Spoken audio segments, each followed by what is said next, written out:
Hi friends, welcome to my channel. ఈ రోజు video చాలా ఇంట్రెస్టింగ్గా ఉందండి. వీడియోని ఇక్కడ స్కిప్ చేయకుండా ఎండ్ వరకు చూసేయండి. ఇక అర్జున్తో లక్ష్మి మాట్లాడుతూ ఉంటుంది. సారీ అని అర్జున్ అంటుండగా, సారీ చెప్పాల్సింది మీరు కాదు అని అంటూ ఉంటుంది లక్ష్మి. లేదు, నా వల్లే నీకు ఇన్ని నిందలు అని అంటుండగా, లేదు అర్జున్ గారు, మీ వల్ల కాదు, నన్ను ఇంట్లో నుండి గెంటేయాలని అందరూ ట్రై చేస్తున్నారు, అందుకే అలా మాట్లాడుతున్నారే తప్ప వేరే ఉద్దేశం లేదు. నేను జాను వివేక్ల పెళ్లి చేయడానికి, అత్తయ్య గారిని కాపాడుకోవడానికి, జున్నుని మిత్ర గారికి దగ్గర చేయడానికి ఖచ్చితంగా ఇక్కడే ఉండి తీరాలి అని అంటుండగా, నీకు ఏ సంతోషం సుఖం వద్దా లక్ష్మి అని అర్జున్ అంటుండగా, నా జీవితమే వేరొకరి కోసం అనుకున్నాక ఇక నాకు సంతోషం ఉంటుందని నేను ఎలా భావిస్తాను? అయినా నాకంటూ కొన్ని సంతోషాలు, కొన్ని బంధాలు, అనుబంధాలు ఉన్నాయి. అందులో మీ స్నేహం ఒక్కటి.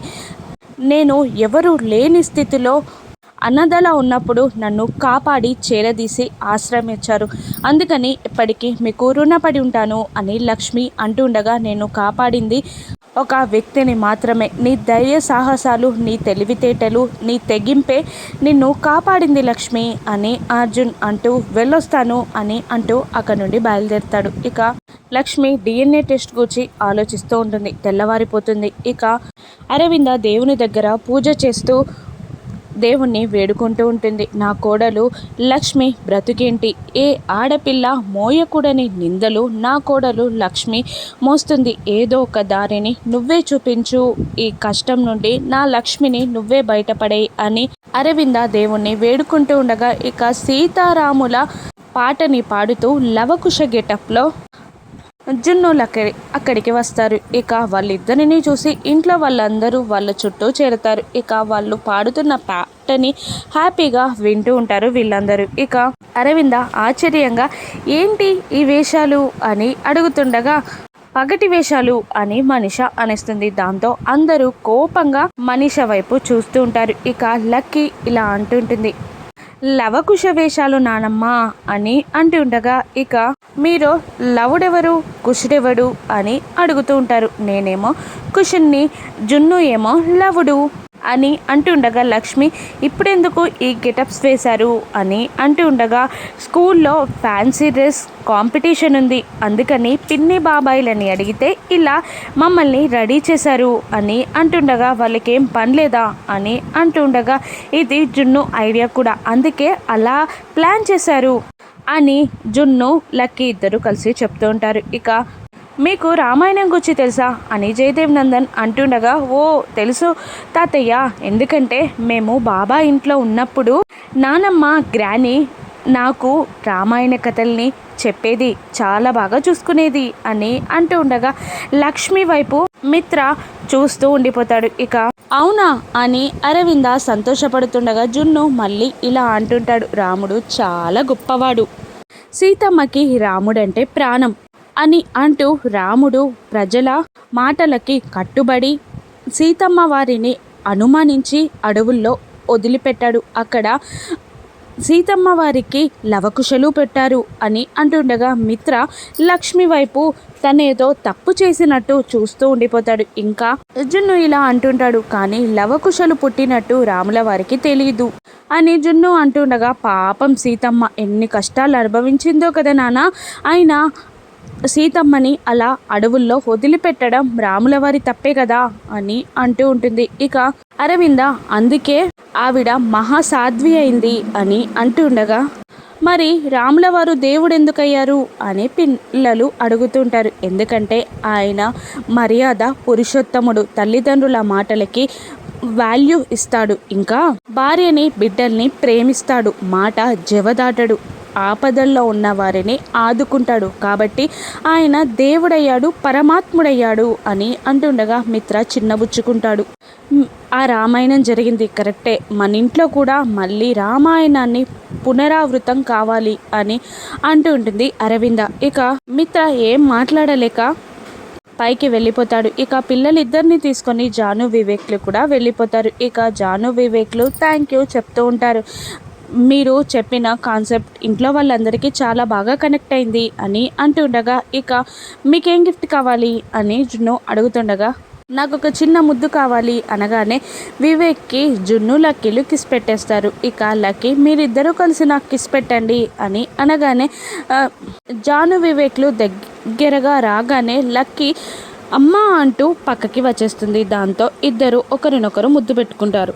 ఒక్క నిమిషం అలాగే ఉండిపోతారు. ఆ తర్వాత తేరుకొని జాను సిగ్గుపడుతూ బయటికి వచ్చేస్తుంది. మరోవైపు మనీష క్లాప్స్ కొడుతూ లక్ష్మి దగ్గరికి వెళ్తుంది. ఏం యాక్టింగ్ చేసావు? నిన్న DNA టెస్ట్కి ఒప్పుకొని ఇప్పుడేమో పిల్లల చేత లవకుశ యాక్టింగ్ చేయించి నువ్వేమో సీతమ్మ వారు, మిత్ర ఏమో రాముల వారు, మీ ఇద్దరు పిల్లలు లవకుశుల ఎంత బాగా కాన్సెప్ట్ చేసావు అని అంటుండగా నిజంగా నాకు దీనికి ఏం సంబంధం లేదు, ఫ్యాన్సీ డ్రెస్ కాంపిటీషన్ ఉంది అని కూడా తెలీదు, నేనేమీ చేయలేదు అని లక్ష్మి అంటుండగా నువ్వేది చేయలేదంటే నేను నమ్మాలా? నువ్వన్నీ సైలెంట్గా చేస్తూ ఉండిపోతావు కదా, నువ్వు చెయ్యలేదంటే నేను నమ్మాలా అని మనిష అంటూ ఉంటుంది. నువ్వు నమ్మినా నమ్మకపోయినా సరే అది నాకు అనవసరం, కానీ నా మంచితత్వాన్ని అమాయకత్వం చేతగానితనం అనుకుంటున్నావు. అసలు నిన్న నువ్వన్న మాటలకే నేను చెంప దెబ్బ కొట్టాల్సిందే నిన్ను అని అంటుండగా నన్ను కొడతావా అని మనిష అంటుంటుంది. ఇప్పుడు కాదు, నిన్న కాదు, అసలు అత్తయ్య గారిని ఆ వీడియో అడ్డు పెట్టుకొని అరెస్ట్ చేయించాలి అన్నప్పుడే కొట్టేసాలి. ఇంకా నన్ను బ్లాక్మెయిల్ చేసి కంపెనీ షేర్స్ని ప్రవీణ్ మిట్టల్ పేర రాసేలా చేసావు, అప్పుడు కొట్టాల్సింది. ఇంకా మొన్న మిత్ర గారిని కాపాడినప్పుడు కూడా నేను కాపాడితే ఆ క్రెడిట్ అంతా నువ్వు తీసుకున్నావు, అప్పుడు కొట్టాల్సింది. ప్రతిసారి నిన్ను కొట్టకుండా ఆగిపోతున్నాను అని అంటూ ఉండగా మరెందుకు ఆగిపోతున్నావు అని మనిష అడుగుతుంటుంది. ఎప్పటికప్పుడు నువ్వు మనిషిలా మారుతావని ఆగిపోతున్నాను అని అంటుండగా నువ్వు అలా కూడా ఆలోచిస్తావా అని మనిష అంటుంటుంది. మనిషిని కాబట్టే ఆలోచిస్తున్నాను, కానీ నా సహనానికి కూడా హద్దు అనేది ఉంటుంది. అప్పుడు నా సహనం హద్దు దాటితే నువ్వు ఇంటి బయట ఉంటావు, జాగ్రత్త అని అంటూ వార్నింగ్ ఇచ్చుకుంటూ లక్ష్మి అక్కడి నుండి వెళ్ళిపోతుంది. ఇక భాస్కర్ రౌడీల నుండి తప్పించుకొని ఇంటికి సుధా దగ్గరికి వచ్చేస్తాడు. ఏంటండి ఇన్ని రోజులు ఎటు వెళ్ళిపోయారు అని అడుగుతుండగా మనీష నన్ను కిడ్నాప్ చేయించిందని లక్ష్మికి నిజం చెప్పడానికి వెళ్ళాలని, కానీ అక్కడ మిత్ర లక్ష్మి కలిసి ఉన్నారు కాబట్టి నేను మళ్ళీ వచ్చేసానని భాస్కర్ చెప్తుండగా అవునా, మరి మనిష మిమ్మల్ని ఎందుకు బంధించింది అని అంటుండగా అర్థం కాలేదు నాకు కూడా అని అంటూ ఉంటాడు భాస్కర్. నిజంగా మీరు మేడం సార్ కలిసి ఉండడం చూసారా అని అంటుండగా చూశాను అని అంటుండగా కన్ఫామ్గా తెలుసా? కన్ఫామ్గా తెలిస్తేనే చెప్పండి, లేదంటే ఇంకా ఏదో రిస్క్ ఉంటుంది. ఇక అక్కడ మేడం సార్ కలిసి ఉంటే మనీష మిమ్మల్ని కిడ్నాప్ చేయించదు అని సుధా ఒక డౌట్ అడగగానే అవును ఇది నిజమే అని అంటుంటాడు భాస్కర్. మనం మేడంని సార్ని ఒకసారి కలవాలి అని అంటుండగా ఇప్పుడు కాదు, ఇప్పుడు మనిష నన్ను చంపాలని చూస్తుంది, మళ్ళీ ఎప్పుడైనా వద్దాం అని అంటూ ఇక బ్యాగ్ సర్దామని భాస్కర్ లోపలికి వెళ్ళిపోతాడు. మరోవైపు యాక్సిడెంట్